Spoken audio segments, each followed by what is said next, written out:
तो आज हम लोग पढ़ेंगे टोटल इंटरनल रिफ्लेक्शन। ठीक है, तो आप लोगों को रिफ्रैक्शन तो पता चल चुका है, रिफ्लेक्शन क्या होता है ये भी पता है, लेकिन मैं अब एक स्पेशल केस ले रहा हूँ।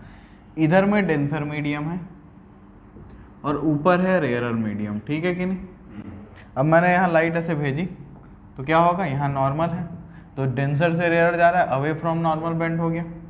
ठीक, अब क्या कर सकता हूँ मैं, अब ये कर सकता हूँ क्या, इस एंगल को मैं बढ़ाता, अभी ये एंगल है ना, ये आई है, ये आर है, मैं आई को बढ़ाऊंगा बढ़ाऊंगा बढ़ाऊंगा, आर क्या होगा, बढ़ेगा बढ़ेगा बढ़ेगा बढ़ेगा, एक टाइम पहुंचेगा और आर पहुंच जाएगा कहाँ, मान लो ये है वो एंगल, इस आई पे आर 90 पहुंच चुका है, क्या हो गया, आर 90 पहुंच गया, ठीक है ना। अब इससे थोड़ा और ज़्यादा होगा तो क्या होगा, इसको तो बेंड होना था अवे फ्रॉम नॉर्मल, अब और बेंड कैसे होगा, अब तो ये फिर डेंसर मीडियम में घुस जाएगा ना एक तरीके से। तो ये जो आई आया ना, इसको बोलते हैं क्रिटिकल एंगल। क्या बोलते हैं, और जब भी लाइट इस एंगल से ज्यादा एंगल पे डेंसर से रेयरर मीडियम की तरफ जाने की कोशिश करेगी तो उसका हो जाता है टोटल इंटरनल रिफ्लेक्शन, TIR। क्या ये बात समझ में आई, समझ गए, हाँ या नहीं। तो अगर मैं टोटल इंटरनल का जो स्पेसिफिक केस है उस पर मैं अगर स्नेल्स लॉ लगाऊं तो मैं क्या लिखूंगा बताओ। तो उस केस में मैं क्या बोल रहा हूँ कि भाई अपन क्या लिखते हैं, sine I by sine R is equal to mu लिखते हैं, ठीक है ना। तो sine I C upon sine R कितना है, 90 इज इक्वल टू म्यू, ठीक है ना। मैंने सिंबल नहीं डाला क्योंकि मैं किसी भी मीडियम को कुछ मैंने लिया नहीं है, अब तुम ले सकते हो चाहो तो, तुम्हारी इच्छा, ठीक है। तो ये डेंसर मीडियम को 2 मान लेते हैं अगर, और रेयरर मीडियम को 1, तो जा कहाँ से रहा है, 2 से 1 में जा रहा है, 2 से 1 में जा रहा है। तो हम लोग क्या लिखेंगे भाई, कहाँ से जा रहा है, 2 से कहाँ जा रहा है, ठीक है ना, हाँ या नहीं, बता दो, बहुत बढ़िया। तो ये साइन 90 कितना होता है, 1 होता है। तो ये क्या चमत्कारी चीज़ मिल गई, मतलब sine of critical angle is refractive index. समझ में आई बात, बहुत सिंपल सी चीज़ है, बहुत मतलब अगर तुम लोग ढंग से समझ गए है तो तुम लोग को इसमें कोई दिक्कत नहीं होगी। अब इसमें 2 चीज़ें ज़रूरी हैं, पहला क्या कि इसको लाइट को डेंसर से रेयरर मीडियम में जाना ज़रूरी है, तभी ये चीज़ पॉसिबल है, वरना रेयरर से डेंसर जाएगी तो कैसे पॉसिबल होगा, उसको तो टुवर्ड्स द नॉर्मल जाना है, टुवर्ड्स द नॉर्मल जाना है। आखिर में मैक्सिमम क्या हो सकता है, नॉर्मल ही निकल जाएगी, बात ही ख़त्म हो जाएगी, और तो कुछ होना नहीं है ना। तो क्या तुम लोगों को टोटल इंटरनल रिफ्लेक्शन समझ में आया। अच्छा, तो यहाँ से क्या मैं रिफ्रैक्टिव इंडेक्स निकाल सकता हूँ मीडियम 1 का विथ रिस्पेक्ट टू 2। तो मैं क्या लिख सकता हूँ, sine I C is equal to 1 upon 1 mu 2, हाँ या नहीं। तो 1 mu 2 is equal to 1 upon sine I C. तो हमने क्रिटिकल एंगल का यूज़ करके क्या निकाल लिया, रिफ्रैक्टिव इंडेक्स। समझ में आई बात कि नहीं। अब जनरली रेयरर मीडियम हमारा एयर होता है, ठीक है। तो अगर एयर की बात करें हम लोग तो जनरली रेयरर मीडियम को हम लोग एयर ले लेते हैं ना, तो उस केस में हम लोग इसको डायरेक्ट लिख सकते हैं sine I C is equal to mu. क्या ये बात समझ में आई, कोई दिक्कत इसमें। अब अगर मैं तुम लोगों को बताऊं तो वाटर के लिए जो रिफ्रैक्टिव इंडेक्स होता है वो 1.33 होता है, और इसका क्रिटिकल एंगल है 48.75 डिग्री, ठीक है। और डायमंड देखो, तो डायमंड चमकता है, कारण टोटल इंटरनल रिफ्लेक्शन बेटा, उस पर इतने सारे फेस होते हैं, लाइट एक बार अंदर चली गई, निकलने का बेचारे के पास रास्ता ही नहीं है, अंदर गई, अब अंदर घुसने के बाद वो इंटरनली रिफ्लेक्शन उसका हो रहा है हो रहा है हो रहा है, जिस फेस में पड़ रही है भाई वहाँ कुछ एब्जॉर्प्शन होगा, चमकेगा ही चमकेगा। आई बात समझ में। ये sparkling of diamond is the one of the क्या बोल सकते हैं हम लोग, application of TIR, total internal reflection. क्या ये बात समझ में आई। तो डायमंड का जो क्रिटिकल एंगल होता है 24.41 डिग्री और इसका रिफ्रैक्टिव इंडेक्स होता है 2.42। एक चीज़ नोटिस करोगे तुम लोग कि जैसे जैसे रिफ्रैक्टिव इंडेक्स बढ़ रहा है जो क्रिटिकल एंगल है वो घट रहा है, ठीक है। और ये तुम लोगों को ये फॉर्मूला डायरेक्ट बता भी तो रहा है कि भाई जैसे जैसे ये भाई साहब बढ़ेंगे इन भाई साहब को घटना पड़ेगा, है ना। और साइन का घटने का मतलब क्या, उसका एंगल घटेगा। बहुत ही सिंपल सी चीज़ है। क्या ये बात समझ में आई तुम लोगों को? दूसरा, तुम लोगों ने मिराज सुना है? मिराज क्या होता है भाई? इल्यूजन, जो डेजर्ट में हम लोगों को दिखते हैं। मतलब हम लोगों को ऐसा लगता है कि कोई चीज़ है बट वो होती नहीं, यही है ना मिराज। इसमें होता क्या है कि नीचे की जो हवा है वो गर्म रहती है, ऊपर की जो हवा है वो ठंडी रहती है। तो इस वजह से जो बहुत दूर के ऑब्जेक्ट से लाइट आ रही होती है वो बेंड होती जाती है और बेंड होके हमको पास दिखा देती है वो चीज़, और हम बेवकूफ़ बन जाते हैं बड़े आराम से। समझ में आई बात? ठीक है, तो अब हम लोग इसके अगले कुछ और यूजेस देखेंगे।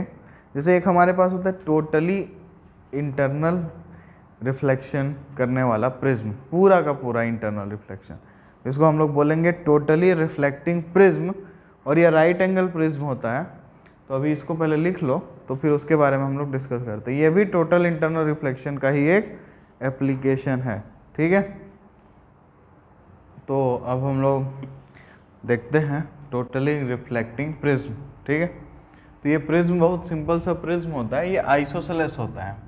अब प्रिज्म तुम लोगों ने देखा होगा, इसको देख के प्रिज्म नहीं बोलोगे, ये ट्राइंगल दिख रहा है, बट एक्चुअली प्रिज्म कैसा होता है, ये 3D शेप है। देखे हो, नीचे रेक्टेंगल होगा, दो स्लैंटेड ऐसे रहेगा, तो हमको जो दिखता है वो ट्राइंगल दिखता है। हम इसको क्रॉस सेक्शनल व्यू लिख रहे हैं, ठीक है। तो उसकी ये दोनों साइड्स इक्वल होंगी, उसके अलावा एक 90 डिग्री होगा। अब ये 90 हो गया, ये दोनों एंगल को बराबर होना है, तो ये दोनों एंगल कितने हो गए? 45। बहुत बढ़िया। अब इसका यूज़ क्या करते हैं, इसको बोलते हैं टोटली रिफ्लेक्टिंग प्रिज्म। तो इसका यूज़ करके हम लोग क्या क्या कर सकते हैं? 3 चीज़ें कर सकते हैं। या तो हम जो रे आ रही है लाइट रे, उसको 90 डिग्री डेविएट कर सकते हैं, या फिर हम इमेज को उल्टा कर सकते हैं, या फिर हम लोग इमेज को उल्टा कर सकते हैं और रे जो आई है उसको 180 डिग्री डेविएट भी कर सकते हैं।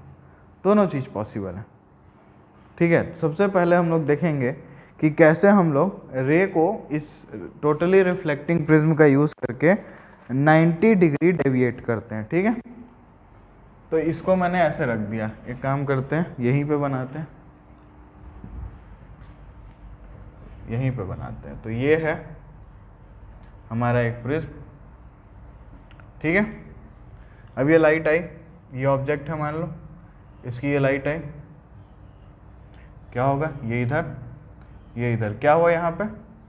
Total internal reflection. हम लोग क्या देख रहे हैं? टोटली रिफ्लेक्टिंग प्रिज्म, ठीक है ना। अब देखो तो ये इसका टोपी कहाँ चला गया? यहाँ।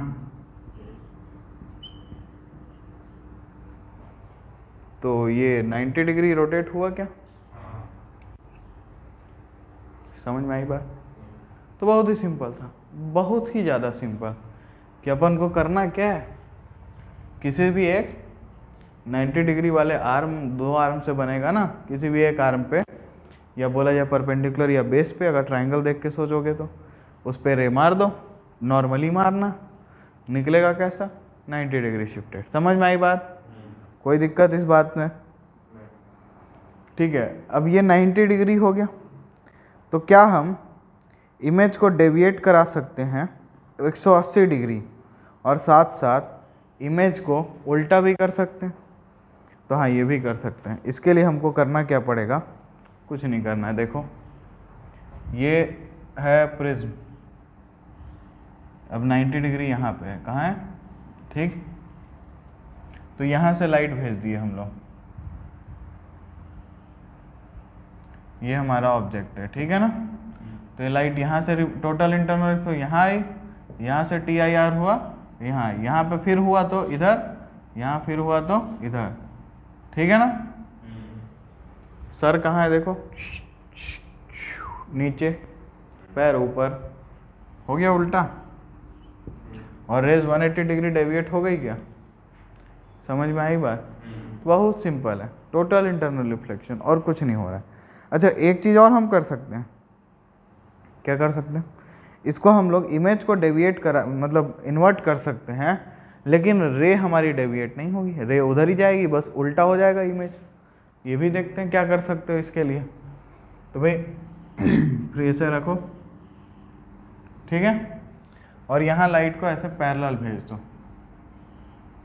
क्या होगा, ये रिफ्लेक्शन हो जाएगा इसका, ठीक है अंदर, तो ये इधर जाएगा, ये इधर जाएगा, पास हो गया, ये थोड़ा दूर बनाना पड़ेगा, ठीक है। अब क्या होगा, ये ऐसा टोटल इंटरनल रिफ्लेक्शन, ये ऐसा, फिर ये ऐसा और ये ऐसा, ठीक है ना। रिफ्रैक्शन रिफ्लेक्शन, कौन सा, टोटल इंटरनल रिफ्लेक्शन। तो आगे क्या हो रहा है देखो, ये अगर सर है ऊपर तो सर कहाँ जा रहा है, नीचे, और पैर कहाँ जा रहा है, ऊपर, तो ये कैसा हो गया अब, उल्टा। तो हमने इमेज इन्वर्ट कर ली बस, और रे डेविएट नहीं हुई, रे जिधर जा रही थी उधर ही गई, बस इमेज हमने उल्टा कर लिया। तो भाई इसका फ़ायदा क्या होगा, कुछ कर रहे हो तो कुछ काम होना चाहिए, ऐसे थोड़ी ना आदमी पागलों जैसे कुछ भी करेगा। तो भाई ये जो 90 डिग्री डेविएट किया हो ना, इसके लिए एक इंस्ट्रूमेंट होता है पेरिस्कोप। पेरिस्कोप क्या होता है तुम खोज सकते हो, तुम्हारी इच्छा, अगर ज़्यादा इंटरेस्टेड हो तो, ठीक है। तो पेरिस्कोप्स में इसको यूज़ करते हैं 90 डिग्री का, देखे होगे तुम लोग, अगर तुम लोग को थोड़ा भी दिमाग होगा समझ गए होगे। इसके बाद दूसरा जो ये है ये वाले प्रिज्म को, इसको बोलते हैं पोरो प्रिज्म।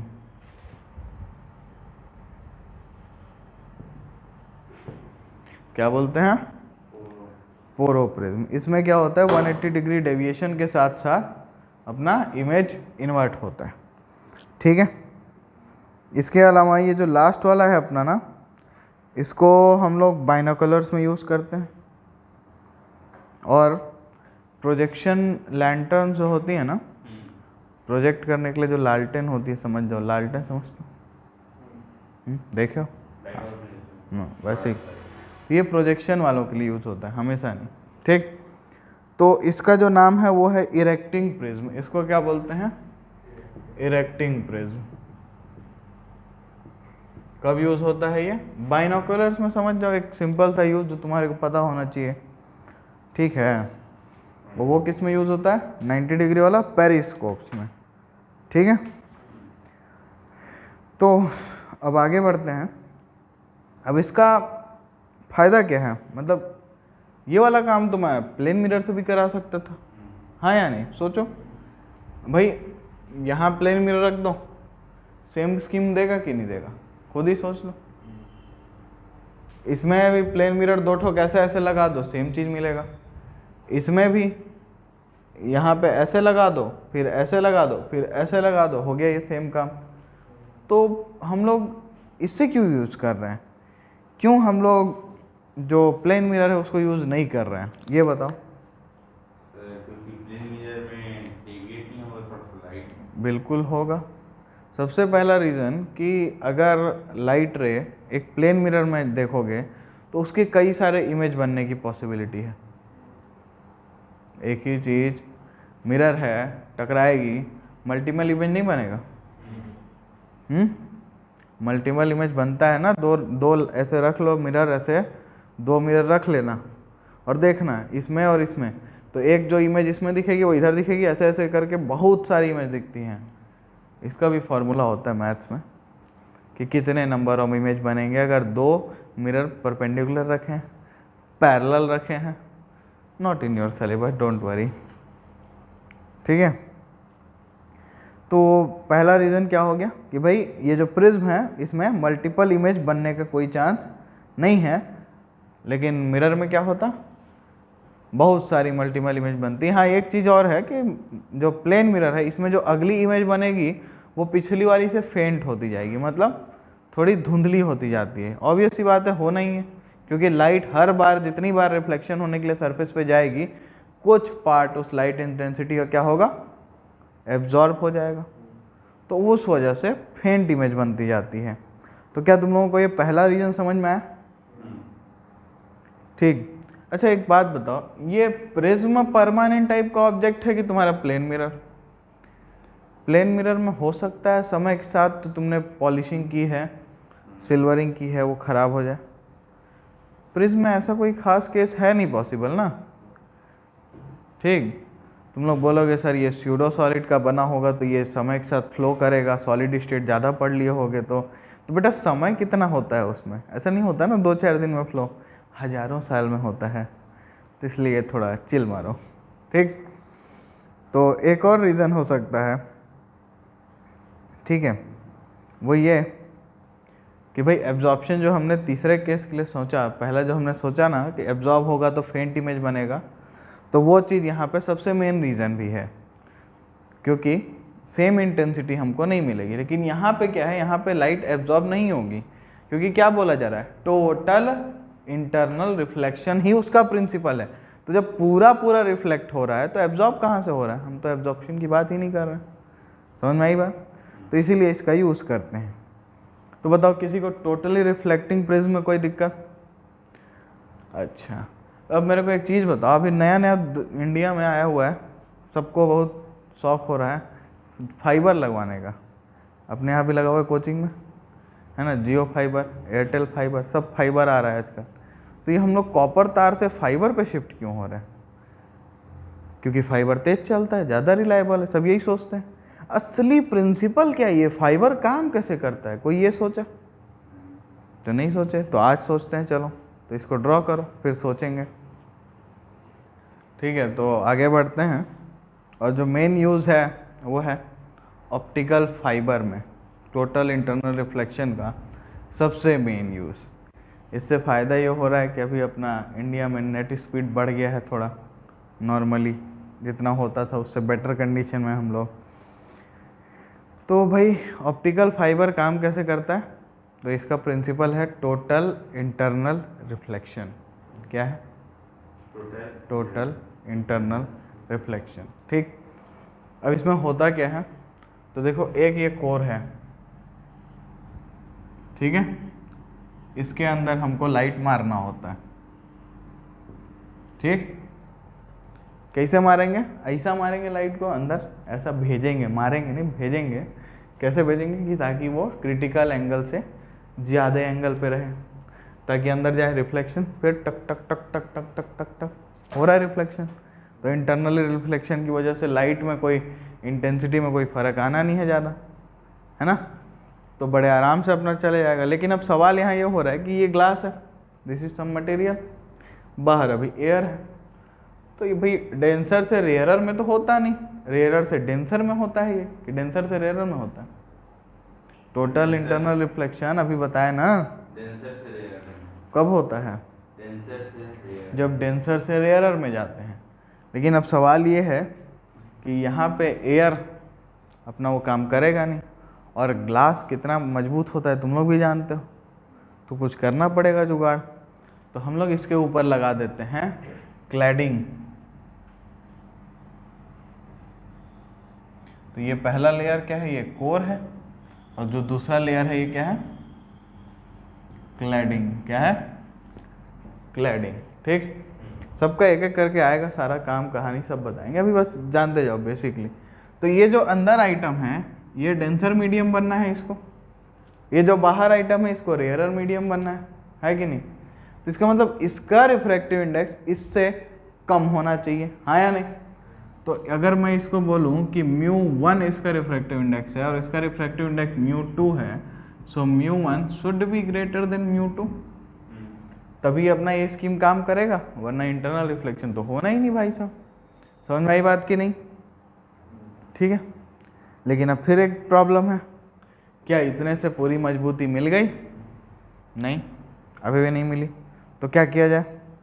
तो इसको मजबूती प्रदान करने के लिए हम लोग ऊपर में लगाते हैं एक और लेयर, एक बफर लेयर, जिसका काम क्या है? केवल मजबूती प्रोवाइड करना। समझ में आई बात? तो अब तुम लोग बोलोगे सर इतना मोटा होता है फाइबर? तो एक काम करना, जब अभी क्लास के बाद निकलोगे बाहर तो ऊपर देखना एक मोटा सा तार आया हुआ है, वो अपना बिजली का तार है। उसके नीचे एक पतला सा तार आया हुआ है, ठीक है, वो फाइबर केबल है।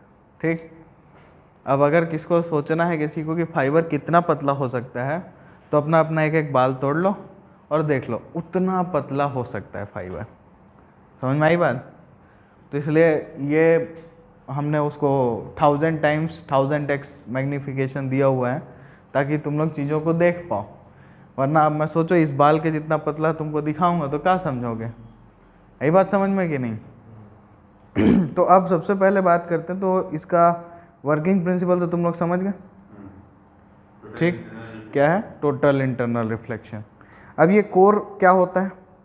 तो कोर जो है ये बना होता है हाई क्वालिटी ग्लास से या सिलिका से या प्लास्टिक से भी बनता है, बल्कि वैसे ग्लास का यूज़ ज़्यादा होता है, जिसका रिफ्रैक्टिव इंडेक्स ज़्यादा होना चाहिए और साथ साथ में डायमीटर जो है ना वो 10 से 100 माइक्रोमीटर के इक्वल होता है।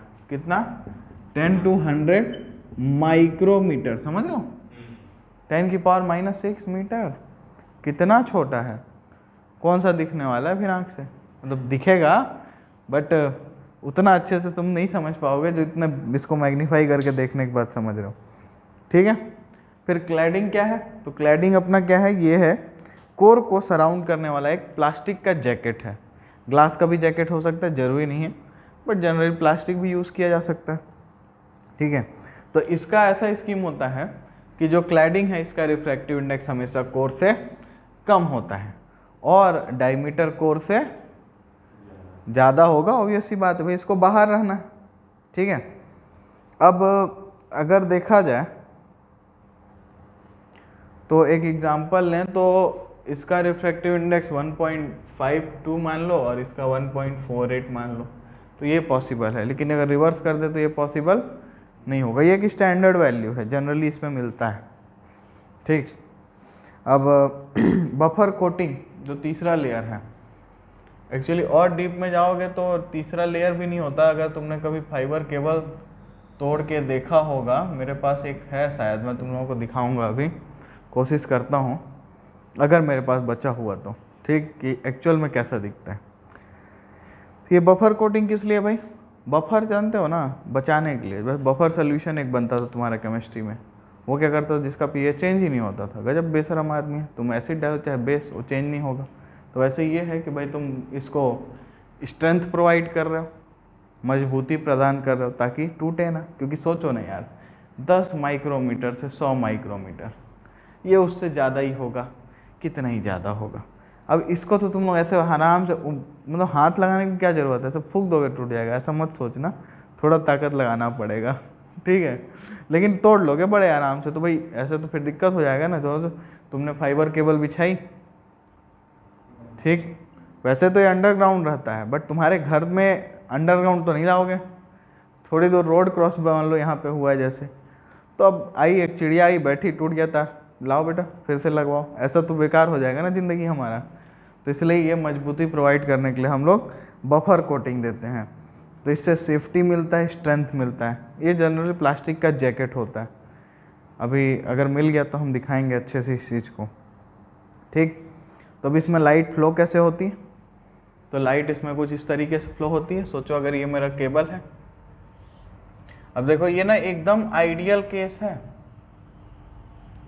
ये हमने एकदम आइडियल केस लिया। ये आया क्रिटिकल एंगल पे, टकराया, गया गया गया गया गया गया गया गया गया, मस्त इंटरनल रिफ्लेक्शन हो रहा है, बिना लॉस के सिग्नल हमारे तक पहुंच गया। ठीक, लेकिन एक ही में ना कई सारे हम लाइट को नहीं भेज सकते। ठीक है, वो सब अगर कोई गलती से पढ़ता है ऑप्टिकल फाइबर सब्जेक्ट तो उसको पता चलेगा गाइडेड मोड्स होते हैं, बहुत सारी चीज़ें, उतना तुम लोग को जानना ही नहीं, तुमको बहुत ही बेसिक जानने की ज़रूरत है। तो इस बहुत बेसिक में यही है कि हम एक ऑप्टिकल फाइबर केबल में, मतलब एक उसमें एक ही लाइट भेजेंगे। ठीक, तो अब हम लोग को अगर मान लो कोई सिग्नल भेजना होता, मान लो रिक्की का नाम ही भेजना है, तो कैपिटल R हम पहले लेटर भेजते हैं। सोचो तो क्या होगा, हम ऐसे एक बंडल लेंगे, इस बंडल में बहुत सारे ऐसे केबल होंगे ऐसे। ठीक है, अब उसमें तुम जब खरीदोगे तो तुमको दिखेगा, अब हर एक केबल उस हिसाब से लाइट अप होगा, ताकि यहाँ वाला यहाँ वाला यहाँ वाला यहाँ वाला यहाँ वाला यहाँ वाला ये सारे केबल्स में लाइट दिखेगी और बाकी सब में डार्क दिखेगा, तो तुमको आर लेटर दिखेगा। आई बात समझ में? तो इस तरीके से एकदम, ये बहुत ही वो क्या बोलते हैं इसको, ये ना बहुत ही लेमैन वाली लैंग्वेज है, बहुत ही बेसिक। इसको बहुत डिटेल में नहीं पढ़ना है हमको, हमको बस इतना ही जानना था कि प्रिंसिपल क्या है, एक बेसिक कंस्ट्रक्शन पता होना चाहिए कि क्या होता है, कैसे ट्रैवल करता है लाइट, कारण। ठीक, अब ये जो बंडल है ना ऑप्टिकल फाइबर का, बंडल ऑफ ऑप्टिकल फाइबर, इसको हम लोग लाइट वो बोलते हैं, क्या बोलते हैं इसको, लाइट पाइप बोलते हैं। ठीक है, इसको क्या बोलते हैं, लाइट पाइप।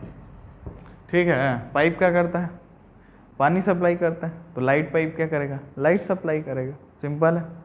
ठीक है, इसमें कोई दिक्कत है तो बताओ। ऑप्टिकल फाइबर का बहुत ज़्यादा यूज़ है, मतलब जितना ज़्यादा इसकी टेक्नोलॉजी डेवलप हो उतना अच्छा। सोचो ये हेयर थिन है, हेयर थिन, इसको पेट के अंदर डाल सकते हैं आराम से, तुमको दर्द भी नहीं होगा। जिसको जिसको कोरोना वैक्सीन लगी है उससे पूछना, बहुत पतली सी थी तो बहुत हल्का दर्द हुआ। तो सोचो हेयर थिन, बाल के जितनी पतली चीज़ है वो कितना ही दर्द देगी तुमको, और वो भी एनेस्थीसिया के बाद। तो मेडिकल पर्पज़ में इसका बहुत ज़्यादा यूज़ होता है। ठीक है, तो लाइट को अपन अंदर भेज देते हैं, लाइट जाती है, स्कैटर होती है, वापस आती है, अपन उसको फिर स्टडी करते हैं, बता देते हैं ये स्कीम है भाई। ठीक है, तो ये एंडोस्कोपी सुने होगे तुम लोग, इसमें इसका यूज़ होता है। ठीक है, इसके अलावा हम लोग जो आजकल चालू किए हैं टेलीकम्युनिकेशन, बस लगा लिए फाइबर, चल रहा है मस्त। तो ये, उसके अलावा हम लोग फोटोग्राफिक सेंसर बना सकते हैं इसका। ठीक है, फोटोग्राफिक सेंसर का यूज़ क्या होता है, तो देखो ब्लड फ्लो मेजर करने के लिए यूज़ होता है। अब इसमें बहुत ज़्यादा डिटेल में जाऊंगा तो तुम लोग भी पागल हो जाओगे। ठीक है, इसके अलावा ऑप्टिकल फाइबर का यूज़ हम लोग कोई भी अगर लिक्विड है तुम्हारे पास तो उसका रिफ्रैक्टिव इंडेक्स मेज़र करने के लिए कर सकते हो। ठीक है, पता चल जाएगा ना कितना रिफ्रैक्ट हुआ, जो लाइट आई वो बस मेज़र कर लेना। ठीक, तो ऑप्टिकल फाइबर में इतना ही। इसके अलावा तुम लोगों को इसमें क्या क्या पता होना चाहिए, तो बेसिकली तुम लोगों को मेन बस इसकी वर्किंग, कंस्ट्रक्शन, बहुत बेसिक चीज़ें पता होंगी, ज़्यादा डीप में नहीं जाना, जितना मैंने बताया उतना मोर देन सफिशिएंट रहेगा। और सबसे मेन चीज़ क्या, क्रिटिकल एंगल। तो एक बार और अगर हम लोग क्रिटिकल एंगल का डेफिनेशन देखें तो ये क्या है कि the angle of incidence in the denser medium for which the angle of refraction in the rarer medium is 90 degree is called critical angle of the denser medium. ठीक है, और इसको डिनोट किससे करते हैं अपन, IC से। ठीक है ना, तो याद रखना। अब लाइट के लिए टोटल इंटरनल रिफ्लेक्शन की कंडीशन है कि आपका angle of incidence always must be greater than critical angle. Equal होने पे भी नहीं होगा, ध्यान रखो, ये मत सोचना इक्वल होने पे होगा, क्योंकि अगर ये तुम्हारा केब है तो ये अगर इक्वल होगा ना तो लाइट ऐसा जाएगा इसके पैरेलल। ठीक है, अंदर नहीं आएगा। समझ में आई बात? चलो फिर आज के लिए इतना ही, एंजॉय करो।